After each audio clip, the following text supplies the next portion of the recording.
Hey, this is Johnny with Beards and Bibles, and I want to talk about, are you mad at God? And it must be remembered that we are in the preliminary stage of one of the greatest battles in history.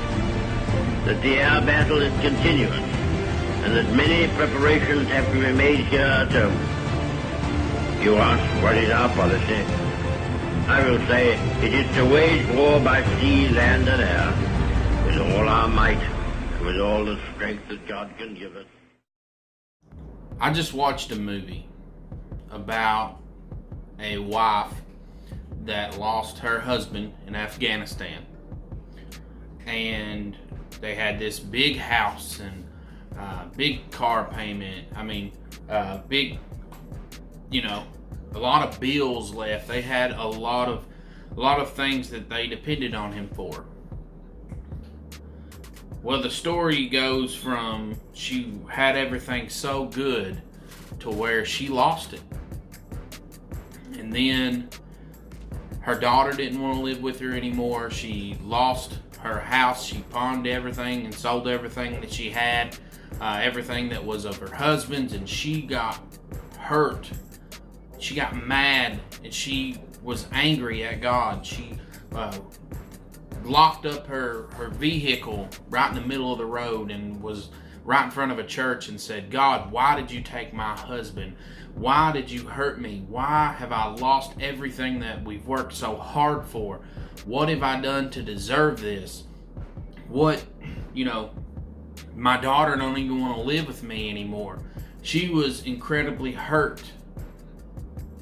And she thought that God had abandoned her. She was like, God, where are you? God, where are you?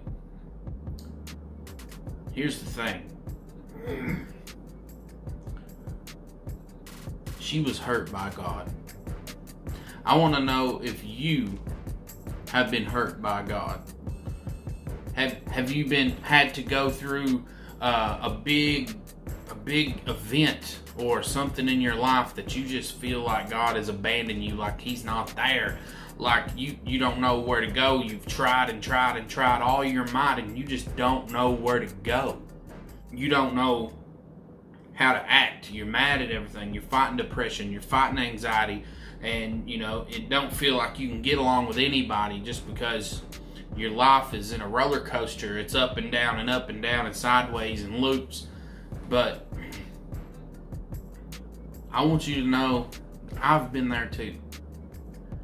I've been there. I was hurt for a very long time. I was saved before I was hurt. But then when I got hurt, it hurt so bad that I slowly got addicted to drugs because I had to numb the pain.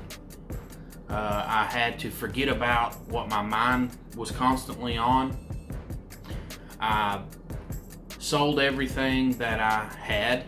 I had plenty of guitars, I had a good job at that time. I had friends before, and then whenever I kind of went and done my own thing because of how hurt and tore up I was, I lost it all. And then I was questioning God, why did you let that happen to me? Why did you let that get to me? How come this happened to me? I was serving you. I was doing my best.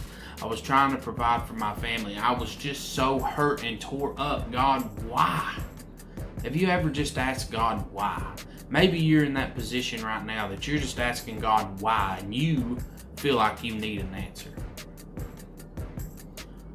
Well, I do want to let you know that God has control of everything. Every storm, every hill, every valley, every good moment, every bad moment, whatever you have been going through, it may not look like it is for a good reason right now, but it is for a reason. In that movie, she was one, she asked God, why? And then soon after that, there was a guy in a wheelchair that came up to her and said, hey, your husband saved my life. He You know, he saved me from getting shot in a shootout, and he gave his own life so that I could have life. And that's so Christ-like. Basically, she lost him. And yes, it was unfair. But it rains on the just and the unjust. She prayed for forgiveness in her heart because what he'd done was Christ-like. And with my situation, I forgot who I was. See, in this that you're hurt and you're going through a big thing, sometimes we forget who we are because it changes us.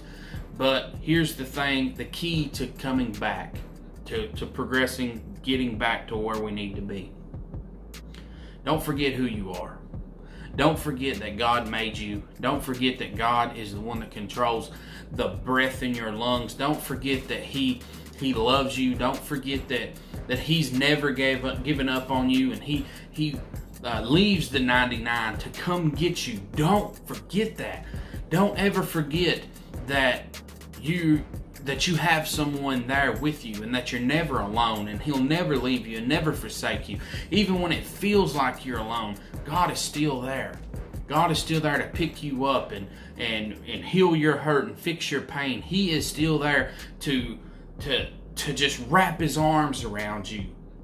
All that you got to do is quit fighting this fight yourself. Because of your hurt, you get blinded and you don't see the blessings that God has for you. You just see all the chaos and turmoil around you.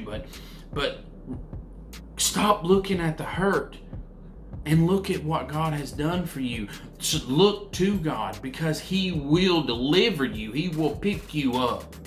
He will save you. And life will get better. Life does get better. I can assure you that. I was broken and so hurt, and I lost my family. I lost my job. I lost my car. I did everything to just get a drug. But God never left me. Even though I was hurt and I left Him, He never left me. Whenever I started running toward Him, that's when my life got better. So if you're hurt and you feel like you need some explaining, come to God and all will be revealed. You just have to give your problem, give your hurt, give your situation to Him, and you will get the answers that you want. But the longer that you run, the longer that you fight, the longer that you stand right in the middle of the storm or situation that you're in, nothing's going to get better. If you give your problem to God, if you give this hurt that's been killing you to God, He will fix it. He will fix it. So listen, don't give up, and don't let your hurt blind you. Because hurt blinds you, and you don't see what's really important. I hope this blesses someone. I'm praying for you, and thank you for watching Beards and Bibles.